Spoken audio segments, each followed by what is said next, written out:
जम्मू कश्मीर में गोली लगने से शहीद हुए गढ़वाल राइफल के जवान दीपेंद्र सिंह रावत का पार्थिव शरीर आज पंचतत्व में विलीन हो गया। शहीद जवान का पार्थिव शरीर उनके गांव पसूली लाया गया, जहां सेना के अधिकारी, शहीद के भाई और ग्रामीणों ने उनको भावभीनी श्रद्धांजलि दी और उन्हें गार्ड ऑफ ऑनर दिया गया। इसके बाद उन्हें मुखाग्नि दी गई। शहीद जवान पौड़ी जिले के बीरोखाल ब्लॉक के ग्राम पसूली के रहने वाले थे। शहीद जवान दीपेंद्र अपने पीछे पत्नी और 3 साल के बेटे को छोड़ गए हैं। एक हफ्ते पहले ही दीपेंद्र अपनी छुट्टी पूरी करने के बाद ड्यूटी पर गए थे, जहां गोली लगने से उनका निधन हो गया। उन्होंने शहादत प्राप्त की और अब जबकि उनका पार्थिव शरीर उनके गांव पहुंचा, उसके बाद वो पंचतत्व में विलीन हो गए।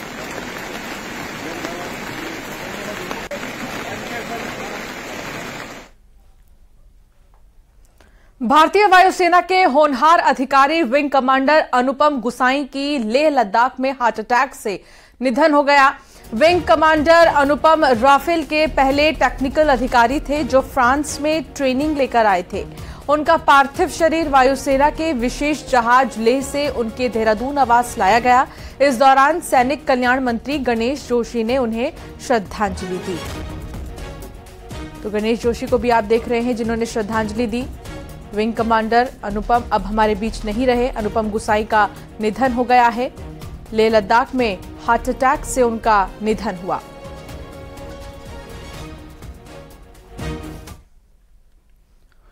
रुद्रप्रयाग में बद्रीनाथ हाईवे पर तेज रफ्तार स्कूटी हादसे का शिकार हो गई, जिसमें 2 स्कूटी सवारों की मौत हो गई। बद्रीनाथ नेशनल हाईवे पर श्रीनगर जल विद्युत परियोजना के पास तेज रफ्तार से आ रही स्कूटी ट्रक से टकरा गई, जिसके बाद स्कूटी में सवार 2 युवक गंभीर रूप से घायल हो गए। तत्काल पुलिस दोनों को इलाज के लिए बेस अस्पताल श्रीकोट लेकर गई, जहां डॉक्टर्स ने दोनों को मृत घोषित कर दिया।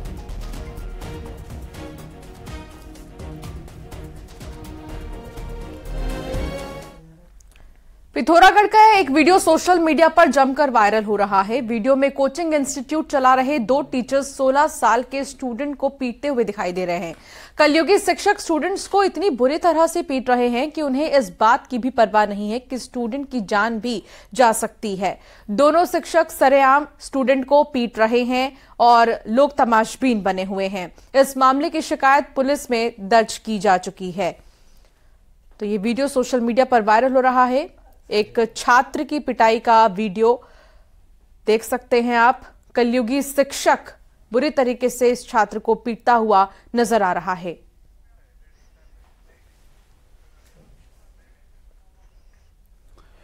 प्रतापनगर से कांग्रेस के विधायक विक्रम सिंह नेगी को डेंगू की पुष्टि हुई है, जिसके बाद उन्हें दून अस्पताल में भर्ती करवाया गया। शनिवार को कांग्रेस के प्रदेश अध्यक्ष करण माहरा उनका हाल जानने के लिए दून अस्पताल पहुंचे और उनके जल्द ही स्वस्थ होने की कामना की। शुक्रवार को तबीयत खराब होने के चलते विधायक विक्रम सिंह नेगी सदन की कार्यवाही में भी शामिल नहीं हो पाए थे।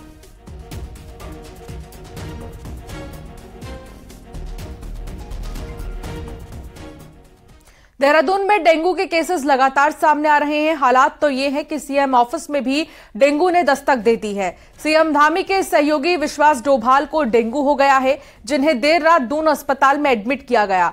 विश्वास डोभाल पिछले 2 दिनों से तेज बुखार से पीड़ित थे। जब उन्होंने टेस्ट करवाया तो डेंगू की बीमारी सामने आई और अब वो अस्पताल में भर्ती हैं।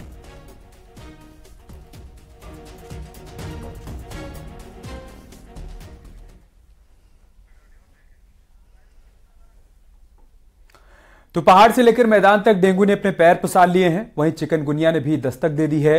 राज्य में डेंगू के 1000 से अधिक मामले सामने आ चुके हैं और डेंगू से अब तक 13 लोगों की जान भी जा चुकी है।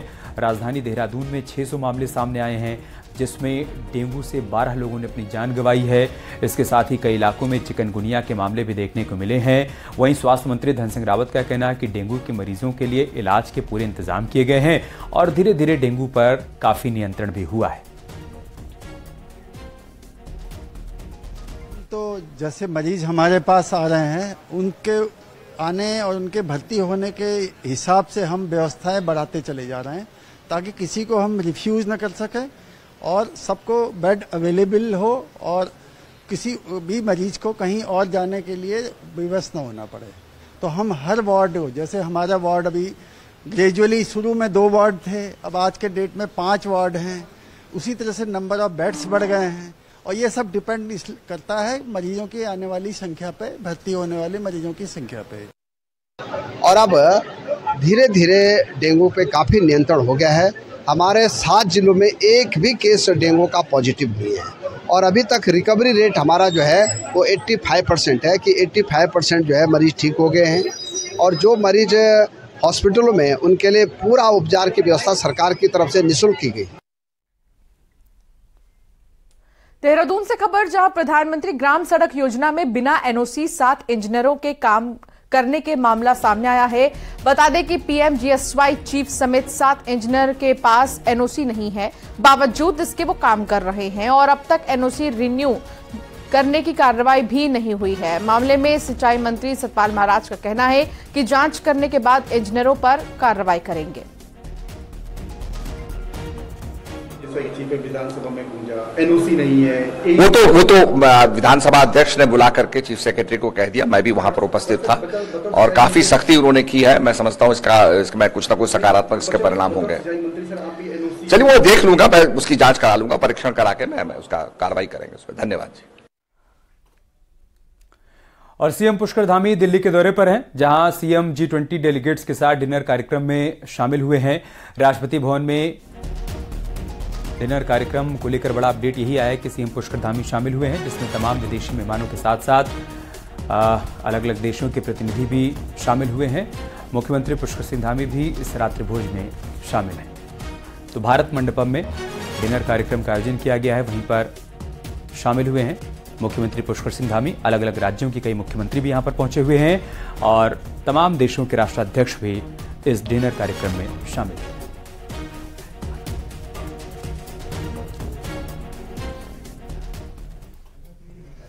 बागेश्वर उपचुनाव बीजेपी जीत गई, पर हारी हुई कांग्रेस इसे हार मानने को तैयार नहीं है। कांग्रेस नेताओं का कहना है कि बागेश्वर की क्लोज फाइट 2024 चुनाव में अच्छे रिजल्ट का संकेत है।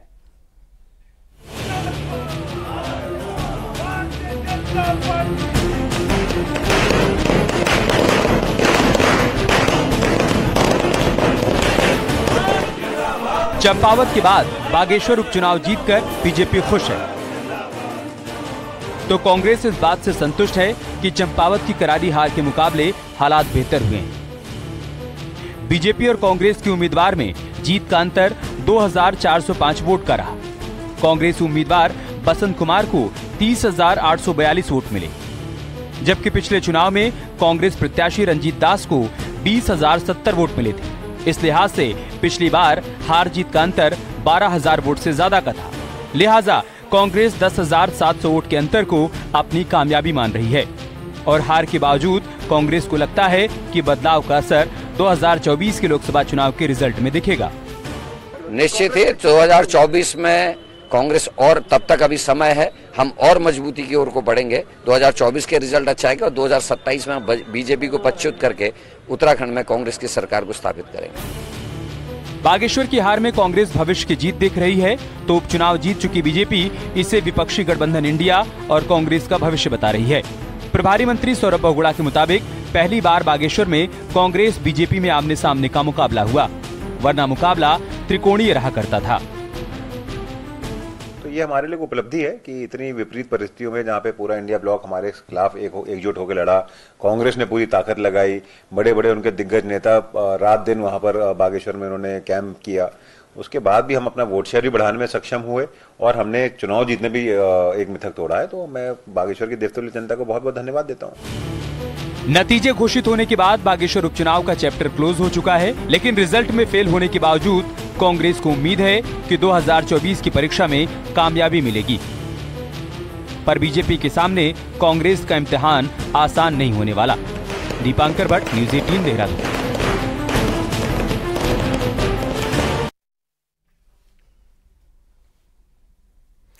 पीएम मोदी के जन्मदिवस तक बीजेपी प्रदेश भर में सेवा पखवाड़ा अभियान चलाने की तैयारी में है। 17 सितंबर से प्रदेश में सेवा पखवाड़ा शुरू कर दिया जाएगा और इस दौरान सभी जिला मुख्यालय में पीएम मोदी की प्रदर्शनी और रक्तदान शिविर का आयोजन किया जाएगा। साथ ही 26 सितंबर से 1 अक्टूबर तक सांसद विधायक संपर्क अभियान भी चलाया जाएगा। विश्वकर्मा दिवस और 17 बार प्रधानमंत्री की जन्मदिन का कार्यक्रम, दोनों प्रकार की घोषणा सुपर रहेंगी। हमने इसमें नरेंद्र भाई मोदी जी के व्यक्तित्व एवं कर्तृत्व को जिला मुख्यालय में प्रदर्शनी लगाने का हमने कार्यक्रम तय किया है 18 सितंबर को सेवा पखवाड़ा के अंतर्गत ही रक्तदान शिविर के कार्यक्रम लोग करेंगे। हर वर्ष हमने किया है, सभी विधानसभा स्तर पर इसको हम करेंगे। पहाड़ों में सड़क किनारे से अतिक्रमण हटाए जाने पर कांग्रेस ने सवाल खड़े किए हैं। पूर्व सीएम हरीश रावत और कांग्रेस प्रदेश अध्यक्ष करण माहारा ने देहरादून के गांधी पार्क में धरना दिया। पूर्व सीएम हरीश रावत ने कहा कि अतिक्रमण हटाए जाने के नाम पर लोगों का कारोबार खत्म हो रहा है, लेकिन कोई सुध लेने वाला नहीं है।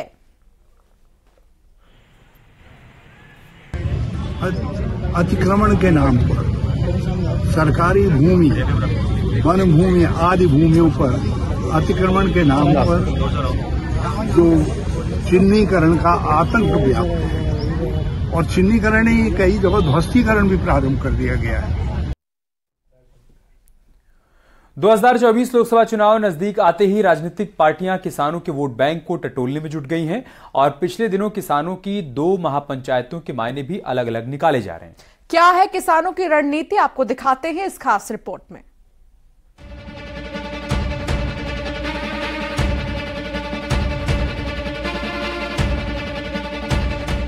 साल 2024 में होने वाले लोकसभा चुनाव को लेकर सभी दल एक्टिव हैं। वहीं उत्तराखंड की 5 लोकसभा सीटों में हरिद्वार सबसे हॉट सीट मानी जाती है। हरिद्वार जिला किसान बाहुल्य क्षेत्र होने से किसानों की इस लोकसभा सीट पर अहम भूमिका होती है। हरिद्वार जिले में 11 विधानसभा सीटों में से 8 किसानों से जुड़ी हुई सीटें हैं। नहीं, किसान किसी भी पार्टी के वोट बैंक के रूप में प्रयोग नहीं होगा। इस जनपद के किसानों ने दिखाया कि एक बार राजेंद्र बाड्डी को समाजवादी पार्टी से कोई सोच भी नहीं सका था, संसद भेज दिया था।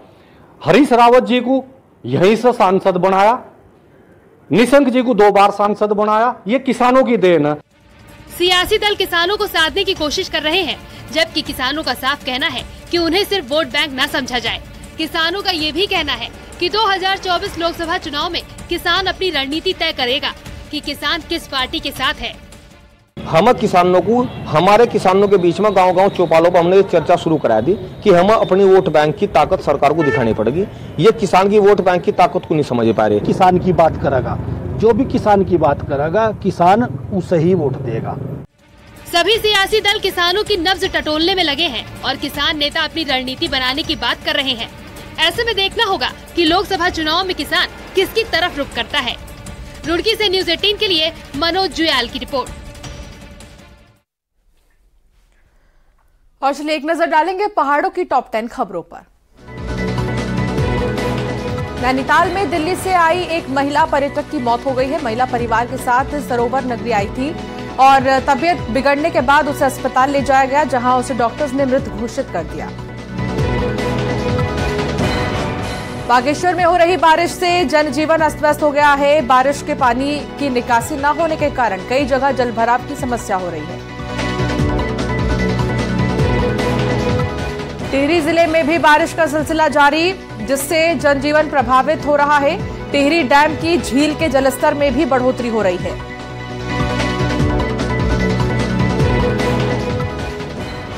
प्रदेश के इंडस्ट्रियल एरिया में तैनात फायर ब्रिगेड के जवानों को जल्द केमिकल फायर सूट मिलेंगे। पहली बार Uttarakhand fire brigade in suits को खरीद रहा है। नैनीताल में कुमाऊं विश्वविद्यालय में हिमालय दिवस के मौके पर चिंतन किया गया। इस दौरान वैज्ञानिकों के साथ देश भर से आए विशेषज्ञों ने अपनी बात रखी। प्रदेश के मछली पालक अब अपनी शिकायत ऑनलाइन दर्ज करवा पाएंगे, जिससे उनकी शिकायत पर जल्द ही समाधान हो पाएगा। हरिद्वार में स्वास्थ्य सचिव आर राजेश आज जिला अस्पताल का निरीक्षण करने के लिए पहुंचे। डेंगू चिकनगुनिया वार्ड में व्यवस्थाओं का जायजा लिया।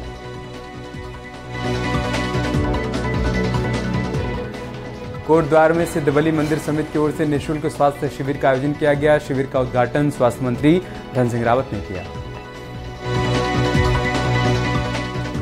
अल्मोड़ा में स्वास्थ्य स्वतंत्रता संग्राम सेनानी दुर्गादत्त पांडे की जयंती पर लमगड़ा ब्लॉक के सर्वोदय इंटर कॉलेज में बहुउद्देशीय शिविर का आयोजन किया गया। इस कार्यक्रम में मुख्य अतिथि सांसद अजय टमटा मौजूद थे। बागेश्वर में शनिवार को भारत रत्न पंडित गोविंद बल्लभ पंत जयंती की पूर्व संध्या पर कार्यक्रम का आयोजन किया गया। कई स्कूलों में भाषण, निबंध, ड्राइंग प्रतियोगिताएं आयोजित की गई।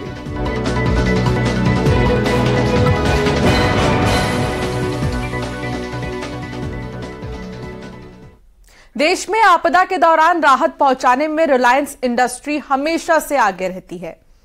उत्तराखंड में बाढ़ पीड़ितों को राहत पहुंचाने के लिए आरआईएल के डायरेक्टर अनंत अंबानी ने 25 करोड़ रुपए का चेक दिया, जिसके बाद सीएम धामी ने रिलायंस इंडस्ट्रीज का धन्यवाद किया।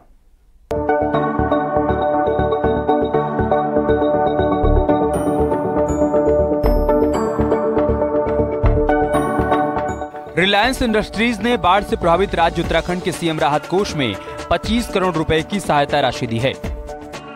इस साल भारी बारिश के चलते उत्तराखंड में काफी नुकसान हुआ है, जिसको देखते हुए रिलायंस के निदेशक अनंत अंबानी की ओर से यह धनराशि मुख्यमंत्री राहत कोष में दान की गई।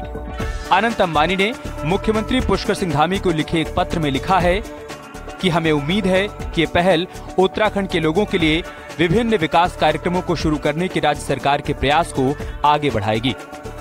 रिलायंस में हम पिछले 10 वर्षों से अधिक समय से राज्य में विभिन्न शिक्षा और सामाजिक विकास पहलों के माध्यम से भागीदार रहने के लिए भाग्यशाली हैं।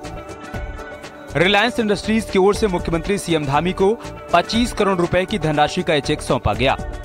इस राशि के लिए सीएम पुष्कर सिंह धामी ने अनंत अंबानी को धन्यवाद दिया। आपको बता दें कि रिलायंस इंडस्ट्रीज और व्यक्तिगत रूप से अंबानी परिवार कई सालों से उत्तराखंड के विकास के बड़े समर्थक रहे हैं। इससे पहले भी रिलायंस इंडस्ट्रीज ने साल 2020 में चारधाम देवस्थानम बोर्ड को 5 करोड़ रुपए दिए और कोविड लॉकडाउन के दौरान भी 5 करोड़ रुपए दिए। इसके साथ ही साल 2021 में उत्तराखंड आपदा प्रबंधन अथॉरिटी को रिलायंस फाउंडेशन की ओर से 5 करोड़ रुपए दिए गए। आपदा प्रबंधन के लिए 5 करोड़ रुपए दिए गए। कोविड राहत कार्यों के लिए भी 5 करोड़ रुपए दिए गए। अगर साल 2022 की बात करें तो रिलायंस इंडस्ट्रीज की ओर से बद्रीनाथ केदारनाथ मंदिर कमेटी को 2.5 करोड़ रुपए और आरआईएल चेयरमैन मुकेश अंबानी की ओर से भी 2.5 करोड़ रुपए दिए गए थे। देश में विकास और आपदा प्रबंधन में हमेशा से आगे रहने वाली रिलायंस इंडस्ट्रीज ने उत्तराखंड के सीएम राहत कोष में एक बार फिर 25 करोड़ की राशि दी है। Bureau report, news 18। और बागेश्वर के लेटी गांव की एक महिला जंगल में घास काटते समय अचानक से खाई में गिर गई। वहीं खाई में गिरने से महिला के सिर में गंभीर चोट आई।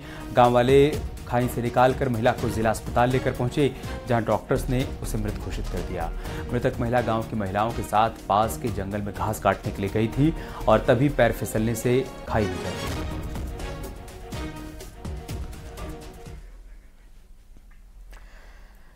पिथौरागढ़ का गंगोली हाट पूरी तरह बंद रहा। विभिन्न संगठनों ने स्वास्थ्य विभाग के कर्मचारियों को हटाने की मांग को लेकर बंद का आह्वान किया था। स्थानीय लोग प्रभारी चिकित्सा अधिकारी और प्रवर सहायक को हटाने की मांग कर रहे हैं। लोगों का आरोप है कि इन दोनों कर्मचारियों के कारण गंगोली हाट की स्वास्थ्य सेवाएं पूरी तरह से चौपट हो गई हैं। हालात तो यह है कि प्रभारी चिकित्सा अधिकारी सिस्टम को बेहतर बनाने के बजाय गुटबाजी में लिप्त हैं। प्रतिनिधियों द्वारा जो लिखित पत्र सीएमओ साहब को पहले भेजे थे, हमारे व्यापार संघ से भी मुख्यमंत्री जी को भी पत्र भेजा था, तो शासन प्रशासन ने इनके स्थानांतरण के विषय में सोचा ही नहीं।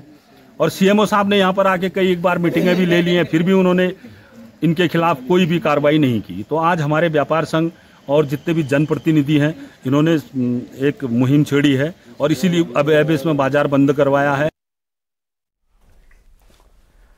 G20 क्राफ्ट बाजार में उत्तराखंड का स्टॉल लगा है। स्टॉल पर केदारनाथ और बद्रीनाथ धाम की कलाकृति रखी गई है। इसके साथ ही कई उत्पादों के साथ ही बिच्छू घास की जैकेट की भी खूब तारीफ हो रही है। स्टॉल में उत्तराखंड राज्य के हैंडलूम और हैंडीक्राफ्ट उत्पाद भी रखे गए हैं। यहाँ अल्मोड़ा के ऊनी स्कार्फ, डूंडा शॉल, पिथौरागढ़ के ऊनी कारपेट, नैनीताल की ऐपण और उधम सिंह नगर की मूंज घास के उत्पाद भी रखे गए हैं। नेटल के प्रोडक्ट हैं, नेटल फाइबर के प्रोडक्ट। इसमें नेटल फाइबर का स्टोल हो गया, जैकेट्स हो गया और ये फेमस अल्मोड़ा की ट्वीट, जो कि नैनीताल और अल्मोड़ा में जितने भी सैलानी वहां पे आते हैं वो लोग इस ट्वीट को बहुत पसंद करते हैं और अच्छे दामों में ये ट्वीट वहां पे विक्रय की जाती है। इसके साथ ही साथ हमारे उत्तराखंड की पहाड़ी टोपी, जो कि एक आज पहचान बन चुकी है उत्तराखंड की। G20 का असर अब उत्तराखंड में भी देखने को मिल रहा है। मसूरी टूरिस्ट से गुलजार है। मसूरी आने वाले पर्यटकों को किसी भी प्रकार से जाम में न जूझना पड़े, इसके लिए पुलिस ने प्लान तैयार किया है। साथ ही मसूरी में उन्हीं पर्यटकों को एंट्री दी जा रही है जिनके पास होटल की बुकिंग है। मामले में एसपी सिटी का कहना है कि आने वाले सभी टूरिस्ट को अलग अलग डाइवर्जन प्लान के तहत भेजा जा रहा है। मेरठ रुड़की से आने वाले टूरिस्ट को बिष्ट गांव से भेजा जा रहा है। हरिद्वार से आने वाले टूरिस्ट को डोईवाला से ही डाइवर्ट कर मसूरी बाईपास भेजा जा रहा है। देखिए, दिल्ली में छुट्टी के चलते और लॉन्ग वीकेंड के चलते जो टूरिस्ट हैं उनकी काफ़ी बड़ी संख्या में मसूरी आए हैं और पता चला है कि बुकिंग काफ़ी बड़ी संख्या में हुई है। और इस चीज़ को लेकर के ट्रैफिक का प्रेशर भी है, उसको लेकर के हमने ड्यूटीज लगाई हैं। मसूरी में भी एक्स्ट्रा फोर्स दिया हुआ है। ट्रैफिक प्रेशर को देखते हुए जो ट्रैफिक डाइवर्जन पॉइंट्स हैं उनको इनिशिएट किया गया है। तो दिल्ली में G20 की बैठक चल रही है, जिसके चलते लोग घरों में कैद हो गए हैं, लेकिन दिल्ली के बहुत से लोगों ने नैनीताल की रौनक बढ़ा दी है। आखिर इसमें क्या कुछ खास हो रहा है, आपको दिखाते हैं इस रिपोर्ट के जरिए।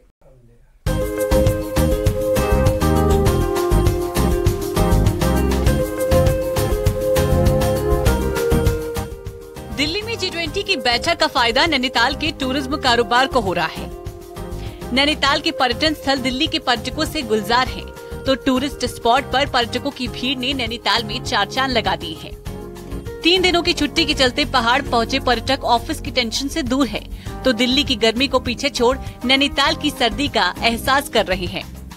एक्चुअली G20 के चक्कर में दिल्ली अभी 3 दिनों के लिए बंद था, तो हमने भी प्लान करा कि कुछ दिल्ली से बाहर निकल के ऐसी जगह जाए जहाँ मौसम वगैरह बहुत अच्छा हो, घूमने में मजा भी आए।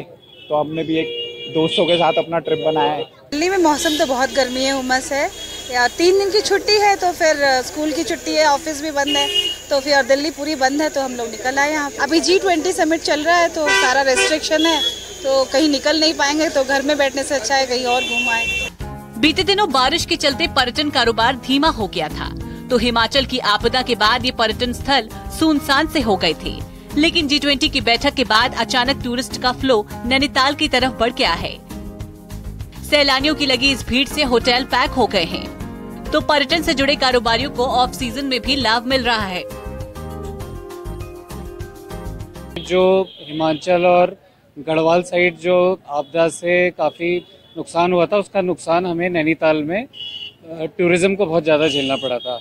अभी G20 की वजह से जो दिल्ली 3 दिन का बंद है, तो उम्मीद है कि इस बार नैनीताल में बहुत अच्छा काम रहेगा। बहरहाल G20 के बहाने नैनीताल के कारोबार में बूम आया है और कारोबारी भी खासा खुश हैं। हालांकि प्रशासन भी अगर व्यवस्थाओं को दुरुस्त करे तो कारोबारियों के लिए ये दिन और अच्छे हो सकते हैं। न्यूज़ 18 के लिए नैनीताल से वीरेंद्र बिष्ट की रिपोर्ट।